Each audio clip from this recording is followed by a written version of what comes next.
여러분 안녕하십니까? 봄날이 되어 가고 있는 것 같습니다. 지역마다 다르겠지만 날씨가 풀려가고 또 지금 우리가 살펴보고 있는 씨 뿌리는 비유에 대해서 좀 더 우리가 더 가깝게 느낄 수 있는 그런 계절이 다가온 것 같습니다. 오늘은 지난주에 이어서 씨 뿌리는 비유 세 번째 시간입니다.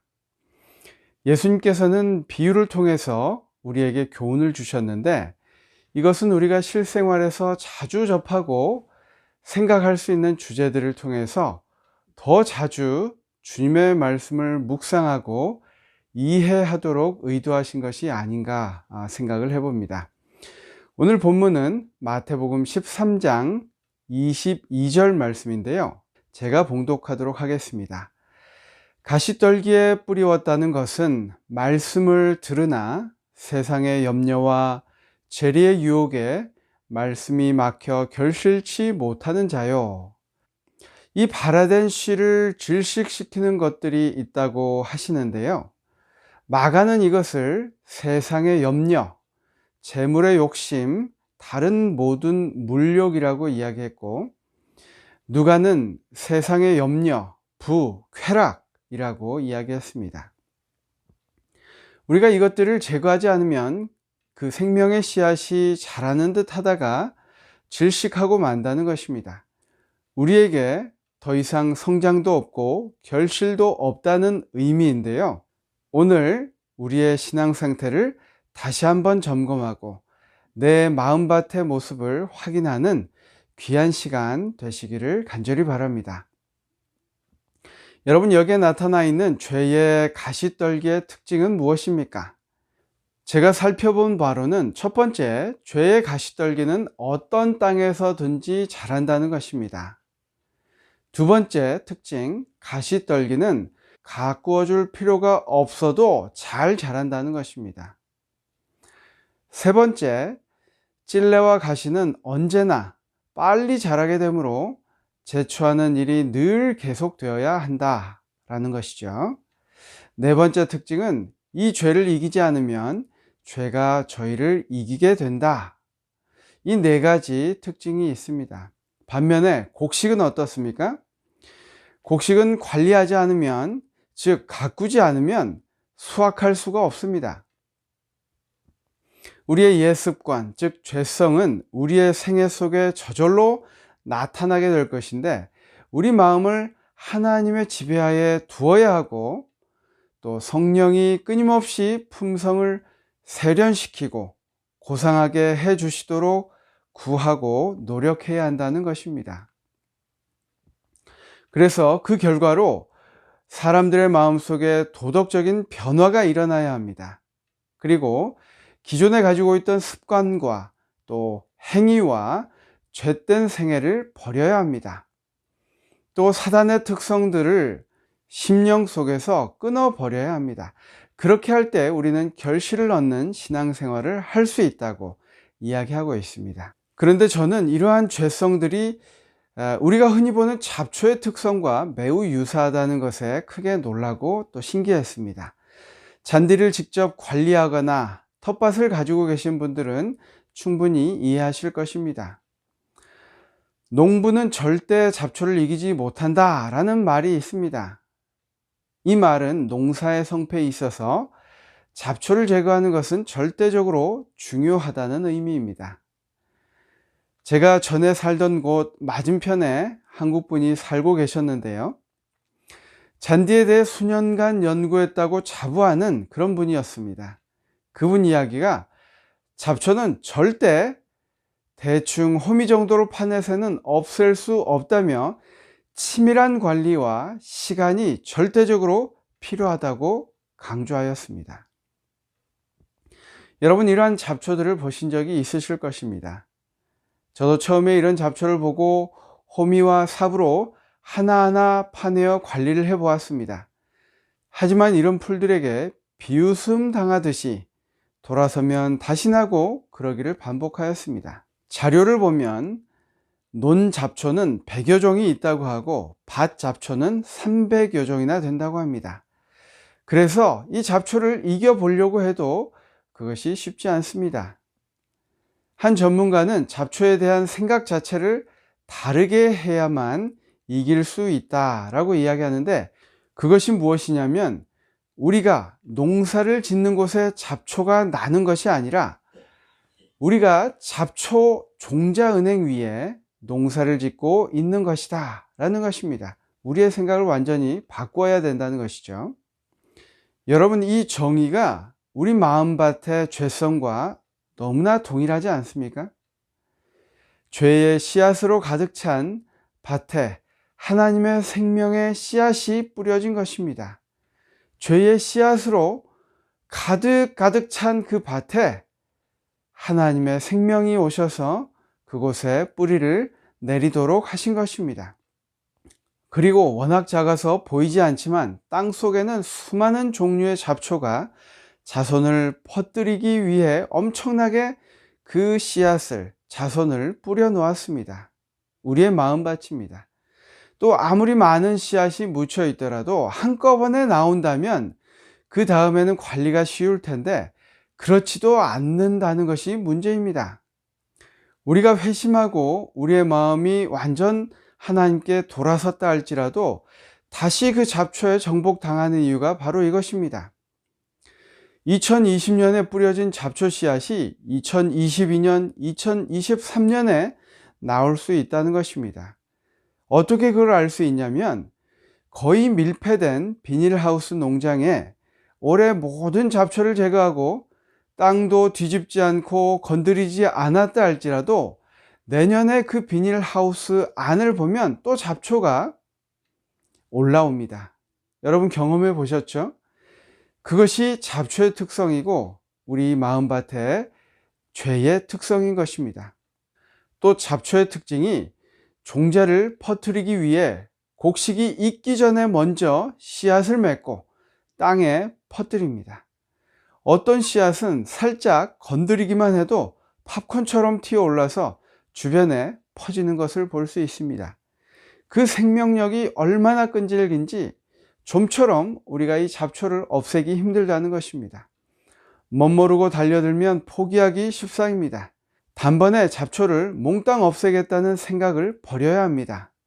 돌아서면 바로 또 올라오기 때문입니다. 우리 그 몇몇 대표적인 잡초와 그 특징을 한번 살펴보겠습니다. 이 풀은 발행이라는 잡초입니다. 여러분 보신 적이 있을 것입니다. 저는 잔디밭 관리하면서 지겹도록 보았습니다. 얼마나 생명력이 끈질긴지 한 뿌리라도 나면 사방으로 뻗어서 먼저 영역을 확보하는 풀입니다. 금방 퍼져서 밭을 다 뒤덮습니다. 뿌리까지 뽑아야 힘겹게 제거되고 또 씨앗이 생기기 전 제거해야 몇 해가 편할 수 있는 그런 아주 독한 잡초입니다.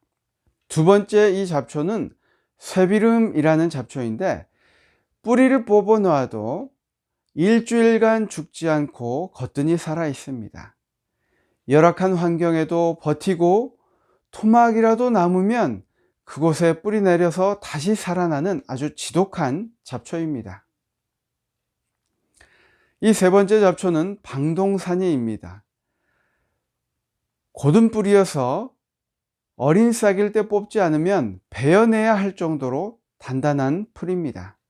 반면에 약점은 원작물이 먼저 성장하여서 햇볕을 가리면 그 그늘에서 맥을 못 추는 약점도 있습니다. 네 번째 이 잡초는 명아주입니다. 생장점이 위에 있어서 잘라주기만 해도 제거가 가능하지만 엄청나게 씨를 퍼뜨립니다. 이 잡초를 제거하기 위해서는 적절한 초기 타이밍이 중요한데 잡초 씨앗은 충분히 여물지 않아도 발화가 되는 특징이 있습니다. 바로 이런 잡초들의 특성 때문에 그 방법을 알고 꾸준히 관리하지 않으면 잡초를 없앨 수 없다고 합니다. 우리의 마음밭도 방치되어서는 금방 죄악투성이 되고 종국에는 생명의 씨앗이 질식해 버리고 만다는 이야기를 우리에게 주고 있는 것입니다. 그 잡풀이 무엇인지 지금 한번 살펴보도록 하겠습니다. 첫 번째는 세상의 염려라고 말씀하십니다. 여러분, 가난한 사람이나 부자나 어떤 계층의 사람을 막론하고 세상의 시험을 받지 않는 사람은 없습니다. 없으면 없는 대로 염려하고 많으면 그걸 잃지 않기 위해, 그리고 그것을 더 모으기 위해 염려합니다. 예수님은 꽃에서 배우라고 말씀하셨습니다. 마태복음 6장 30절에 오늘 있다가 내일 아궁이에 던져지는 들풀도 하나님이 이렇게 입히시거늘 하물며 너희일까 보냐 믿음이 작은 자들아 라고 말씀하고 계십니다. 하지만 우리가 변함없고 끊임없는 아버지의 보호를 신뢰하지 못할 때 그 짐을 우리가 지고 살아가게 되는 것입니다. 우리가 가진 것이 많지 않아 부족함을 느끼는 것에 감사해야 할 이유는 그 부족함으로 하나님께 더 가까이 나아가 구하게 되기 때문입니다. 하지만 이 염려로 하나님을 원망하고 멀어진다면 우리 마음밭에 잡초가 무성하다는 것을 깨달아야 할 것입니다. 반대로 하나님이 주신 축복인 부요함을 유지하고 지키기 위해 모든 힘을 그 사업에 바치게 되므로 그 부요함의 근원 되시는 분을 섬기는 일을 증안히 할 때가 있습니다. 실물 교훈의 말씀입니다. 사람들이 그들의 사업에 너무나 열중하기 때문에 기도할 시간도, 성경을 연구할 시간도 없고 하나님을 찾아 섬길 시간도 없다. 때때로 그들의 심령이 성결하게 되고 천국에 들어가기를 사모하지만 그들은 세상의 시끄러운 소리를 떠나 장엄하고 위험 있는 성령의 음성을 들을 시간이 없다. 여러분, 혹시 이것이 우리의 모습이 아닙니까? 하나님께서 풍성하게 허락하시고 우리의 삶을 윤택하게 하셨지만 그것을 부여잡기 위해서 우리가 하나님으로부터 더 멀어지고 있지 않는지 우리 마음밭을 살펴볼 시간입니다. 이것 또한 풍성해 보이지만 잡초가 무성하여져서 곧 작물을 질식하게 하는 밭인 것입니다. 하나님과 멀어지게 하는 빈궁함 그리고 부요함, 이 둘 다 잡초가 될 수 있습니다. 그 멀어진 우리의 인생은 그분의 은혜의 결핍으로 자신의 특성, 즉 본성이 드러나게 됩니다. 그래서 하나님을 위하여 하는 일이라고 하지만 그 가운데 남보다 높고자 하는 욕망과 그 추악한 성벽으로 인해서 그 사업이 오염되고 마는 것입니다. 그리스도의 봉사가 실패하게 되는 주요 원인 중에 하나가 바로 이것이고 그 결과가 미미하게 되는 이유이기도 합니다. 두 번째 잡초는 재물의 유혹입니다. 재물에 대한 욕심은 우리를 속입니다. 마치 그것이 내 능력과 힘으로 얻은 것처럼 말하고 믿게 됩니다. 그것을 허락하신 하나님보다 그 재물들을 더 의존하게 됩니다. 이것 또한 좋아 보이지만 생명을 질식하게 하는 가시떨기입니다. 세 번째는 이생의 일락이라고 이야기합니다. 자기 자신만을 즐겁게 하기 위해 추구하는 오락은 아주 위험하다고 이야기합니다. 여러분, 욜로라는 말을 익히 들어 아실 것입니다. 인생은 한 번뿐이니 마음껏 즐기자는 젊은 세대의 말입니다. 내 자신이 주인이고 또 중요하기 때문에 모든 것 위에 내 만족이 우선이 되어야 한다고 이야기합니다. 그래서 자기가 즐기는 것, 또 어떤 사람들은 게임에 빠지고 취미 활동에 무리하게 빠지게 됩니다. 이로써 체력을 약화시키고 우리의 정신을 흐리게 하고 영적 식별력을 마비시킨다고 이야기합니다. 이 모든 방종의 습관은 바로 바울이 이야기했던 육체의 정욕이라고 이야기할 수 있습니다. 그래서 우리는 이렇게 그 기준점을 삼을 수 있을 것 같습니다. 그 자체가 죄악적이 아니라 할지라도 하나님 나라보다 다른 무엇을 더 귀히 여기는 것은 죄입니다. 무엇이든지 우리의 마음을 하나님께로부터 떠나게 하는 것과 그리스도께 대한 애정을 빼앗아 가는 것은 영혼의 원수라는 것을 기억하게 되시기를 간절히 바랍니다. 우리가 이 기준으로 세상을 바라보게 될 때 그 잡초를 제거할 수 있을 것입니다. 또 자녀 교육에 있어서도 권면이 있는데요. 어린 자녀들의 마음밭을 형성하는 데 있어서 부모의 역할이 참으로 중요함은 더 강조할 필요가 없습니다. 이 자녀들의 발육기에 있어서 부모들의 책임은 이루 말할 수 없이 큽니다. 부모들은 청년들이 인생과 인생의 참된 성공에 대한 바른 견해를 갖도록 올바른 가마로 그들을 도울 수 있도록 연구하여야 한다. 그럼에도 불구하고 이 세상에는 자녀들의 세속적 번영을 첫째 목적으로 삼는 부모가 얼마나 많은지 모른다. 친구를 택하는 일에 있어서도 이러한 목적을 참작하여 선택한다. 많은 부모들이 그들의 가정을 대도시 속에 두고 자녀들을 유행이 난무하는 사회로 안내한다. 이와 같은 분위기 속에서 성장한 결과로 그들의 마음과 정신이 쇠미해질 뿐 아니라 높고 고상한 인생의 목적도 잃어버린다. 영생을 상속할 하나님의 아들과 딸이 될 특권을 세속적 이익과 바꿔버린다. 참으로 우리가 우리의 자녀 교육에 있어서 중요하게 살펴보아야 할 문제이고, 또 사실 우리가 우리 재림 교인으로 살아가면서도 이렇게 아이들에게 강요하고 이런 관점을 심어주고 있지 않는지, 우리가 이렇게 교육하고 있는지 우리가 다시 한번 우리 마음을 살펴야 할 것입니다. 또 이렇게 권면합니다. 도시는 쾌락과 향락의 중심지가 되어 있다. 많은 부모들이 도시가 저희 자녀들에게 유리한 점이 많다고 생각해서 그들을 위하여 도시 생활을 선택하지만 마침내 실망하게 되고 너무 늦은 다음에야 저희의 큰 실책을 후회하게 된다. 그래서 사탄은 우리의 마음밭을 망가뜨리기 위해서 근심과 재리와 쾌락, 이 모두를 사용한다고 이야기합니다. 그래서 다음 새 성경절은 우리에게 이렇게 경고하고 있습니다. 요한일서 2장 15절 16절 말씀인데요. 이 세상이나 세상에 있는 것들을 사랑하지 말라. 누구든지 세상을 사랑하면 아버지의 사랑이 그 속에 있지 아니하니, 이는 세상에 있는 모든 것이 육신의 정욕과 안목의 정욕과 이생의 자랑이니 다 아버지께로부터 쫓아온 것이 아니요 세상으로 쫓아온 것이라. 요한일서의 말씀입니다. 두 번째 말씀은 누가복음 21장 34절 말씀인데요. 너희는 스스로 조심하라. 그렇지 않으면 방탕함과 술취함과 생활의 염려로 마음이 둔하여진다고 경고하고 있습니다. 세 번째 말씀은 디모데전서 6장 9절과 10절입니다. 부하려 하는 자들은 시험과 올무와 여러 가지 어리석고 해로운 정욕에 떨어지나니 곧 사람으로 침륜과 멸망에 빠지게 하는 것이라.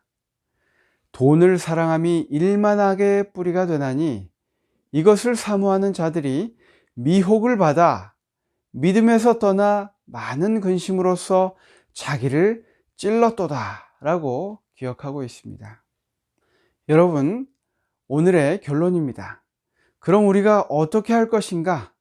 우리가 어떻게 그 마음밭에 자라난 잡초들을 제할 것인가? 예수님께서 우리에게 이 비유를 주신 것은 밭의 상태에 따라서 씨의 결과가 다르다는 것을 보여주시기 위함입니다. 우리 마음밭의 상태를 다시 한번 체크하고 열매 맺는 밭으로 변화시킬 수 있는 방법이 있을까요? 이 실물교훈에서는 두 가지를 권면하고 있습니다. 첫 번째, 이미 신자된 우리에게 주시는 말씀인데요. 우리 마음밭에 생명이 잘 자라고 있지 않다면 그 책임은 우리 자신에게 있다는 것입니다. 물론 우리가 자신을 변화시킬 수 없지만 그 선택권이 우리에게 주어져 있기 때문에 그것을 결정하는 것은 우리에게 달려 있습니다. 우리의 상태가 어떠할지라도 우리가 성령을 간구하면, 그리고 성령께 우리 주도권을 드리고 굴복하기로 우리가 선택하면 유혹에서 벗어날 욕구를 불러일으켜 주신다는 것입니다. 우리의 마음밭을 잘 관리하여야 합니다. 잘 갈고 잘게 부수어져야 합니다. 우리의 회개가 바로 우리 마음밭을 부수는 것입니다. 잡초는 뽑아버려야 합니다. 성령을 구하고 부단히 노력함으로써 회복될 수 있다고 이야기합니다. 마음밭을 살펴 회개함으로써 우리 마음밭을 완전히 뒤집는, 그래서 우리 자신은 죽고 하나님이 우리 마음을 주도하시도록 그 결정권을 하나님께 드리는 여러분과 제가 되시기를 간절히 바랍니다. 두 번째는 선교, 즉 타인의 마음밭을 준비시킬 수 있는 방법입니다. 설교를 너무 많이 하지 말고, 이것은 다른 말로 강요나 어떤 율법적인 것을 강조하지 말고 그들과 소통하고 그들을 위하여 더 봉사하라고 이야기하고 있습니다. 잃어버린 영혼들을 위하여 개인적으로 일할 필요가 있다라고 권면하고 있는데요. 이론으로는 마음을 움직일 수가 없고 변론으로 설복시킬 수 없는 단단한 길처럼 보이는 마음밭도 개인적인 봉사를 통해 마음을 부드럽게 만들어 씨가 뿌리를 내리게 할 수 있다고 이야기하고 있습니다. 여러분 주변에서 그런 분들을 만나보시지 않았습니까? 우리가 그 마음밭을 기경하고 뿌리가 내릴 수 있게 하는 것은 개인적인 헌신과 봉사라는 것입니다. 그리고 그들을 잘 가르치라고 이야기합니다. 처음 신앙을 시작할 때에 그 신앙의 기초가 되는 원칙을 잘 가르치고 잘 배워야 한다고 이야기합니다. 어떤 것에 대하여 그렇습니까? 첫 번째, 구원에 대하여 그렇습니다. 그들이 그리스도의 희생으로 말미암아 구원을 얻을 뿐 아니라 그리스도의 생애가 그들의 생애가 되게 하고 그리스도의 품성이 그들의 품성이 되게 해야 한다는 것을 배워야 한다는 것입니다. 그냥 그것이 구원을 얻어서 기쁘고 끝나는 것이 아니라 그것이 우리 삶에 들어와서 그들에게는 져야 할 짐도 있고 또 고쳐야 할 타고난 나쁜 본성도 있다는 것을 배워야 한다는 것입니다. 그리고 이것을 우리가 보여주고 함께 이겨내도록 노력해야 한다는 것입니다. 두 번째는 믿음에 대하여 가르치고 배워야 합니다. 그들로 그리스도의 사랑을 의지하고 그분께 우리의 모든 염려를 맡기도록 우리가 보여주고 그들을 훈련하고 가르치라고 이야기하고 있습니다. 신앙의 시작 단계에서 배워야 한다는 것입니다. 그렇게 하여야 자풀이 그 생명을 덮어 질식하는 것을 막을 수 있다는 것입니다. 세 번째는 선교에 대하여입니다. 그들로 영혼을 그리스도께 인도하는 기쁨을 맛보게 하여야 한다라고 이야기하는데, 그렇게 하면 유익이 무엇이냐면 그들은 잃어버린 영혼에 대한 사랑과 관심 때문에 자기 자신을 잊어버리게 될 것이다 라고 이야기합니다. 그러면 그들에게 세속적인 쾌락이 그 매력을 잃게 되고 우리를 낙심케 하는 온갖 짐들도 잊어버리게 될 것이다. 이것은 땅 위에 나와 있는 가시덤불을 자를 뿐 아니라 뿌리까지도 뽑아버릴 것이다 라고 이야기합니다. 결론입니다. 마음밭은 잘 갈아져야 합니다. 흙은 죄에 대한 깊은 회개를 통해서 잘게 부서져야 합니다. 유해한 사단의 잡초는 뽑아버려야 합니다.